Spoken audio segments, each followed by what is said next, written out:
Ay di ayun nga, pagkatapos ng 3 days at 2 nights ng hindi pagkakaunawaan ay di napagpasihang pag-usapan at ayusin ang lahat.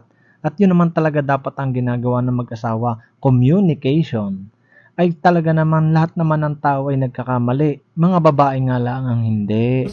Ay di syempre, liligawan mo ulit, ipaalala mo ang iyong pagmamahal sa kanya, ay kagaya ko are, unang subo, hugasin agad. At pagkatapos mag-usap at magkasundo ay di ari na ang pagkakasweet, holding hands while walking. Ito'y napakabisang paraan para sa ating mga kalalakihan lalo't ang budget ay tight na. Hihigpitan mo baka kung saan pa makapunta, kagaya na sweet na ang datingan, nakatipid ka pa. Kaya laang ang hilang are parang alam ko na, wala ding nagawa ang aking teknik. Ay sa bagay, mahal edi iyong pagandahin.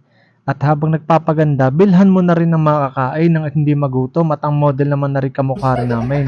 Aba naman, shawarma shack, baka naman. Oh, dalhi at lahat ng pag-aalagay iyong gagawin at sobra na rin ang pagtitiis niyan sa atin. O diga, masaya na, lalo pang gumanda. Happy wife, happy life ay tunay naman. O pagka gaya ng mood at gaya ang kaganda ay talagang tunay namang regalo mula sa maitaas.